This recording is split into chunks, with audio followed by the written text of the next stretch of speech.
to the credit of the chairman, and I'm not trying to patronize him, I mean this, this committee has made it our mission, our goal, if you will, to help close the digital divide and promote innovation from here in America. We recognize that we are the innovators, that we're the leaders here in America, and that's extremely important. It's an important responsibility and something that we take very serious. And I reiterate what you've heard thus far, and that is that we've got to lead the way in innovation, especially when it comes to open radio access networks. So appreciate everyone being here.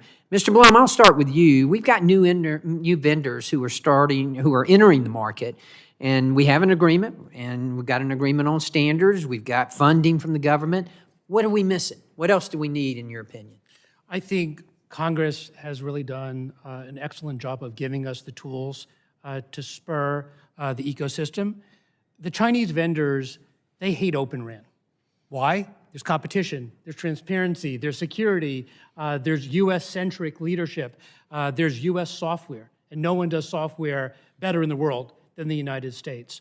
I think having the agencies, Congress, and us as carriers and vendors go to the rest of the world, talk about our experience, our success, are the best ways to have an alternative to the Chinese vendors. We now, for the first time, have a real alternative. Ms. Ronaldo, what about you? What do you feel? No, I absolutely agree with it. We need to make sure that the government continues to show support by holding hearings like this. Again, we're in a kind of a cyclical market in the telecom industry, so we need to know that there continues to be excitement behind Open RAN. We still continue to deploy. As you are taking codels and talking to your counterparts around the world, encourage them to be in contact and see how they can move to an Open RAN system. Funding, we have the NTIA fund. We also have the ITSI fund, which is out of the State Department, and that's providing developing nations funding so they can move to a more secure systems. Good, good. Mr. Baker, I understand that the standards are voluntary. So how does Mavenir work with other vendors to ensure that, that they are using those standards and they're interoperable with your equipment? Yes, very good question. Mavenir has spent a lot of time cooperating with other vendors to improve the integration of the Open RAN Alliance specifications.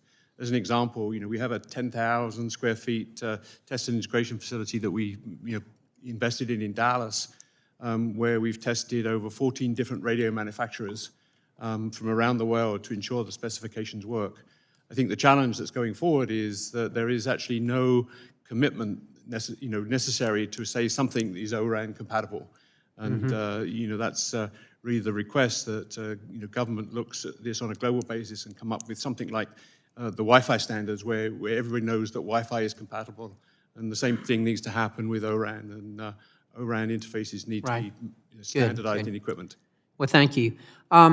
Folks, I've got the honor and privilege of representing the 1st Congressional District of Georgia. We have a strong military presence. We have Fort Stewart, we have Kings Bay Naval Base, Hunter Army Airfield, and it's very important with our military heritage that these issues, and these issues are obviously extremely important to me.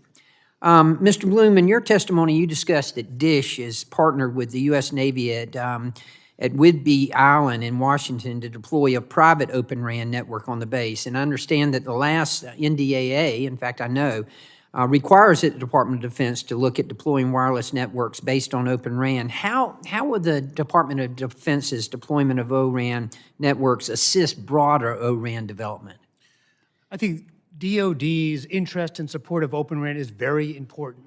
And the success of the project in Whidbey Island, it was a private 5G network using Open RAN for air fighters coming in for fueling and maintenance, and we want that expanded. The DoD has their own unique needs, as you know well. Open RAN allows that customization.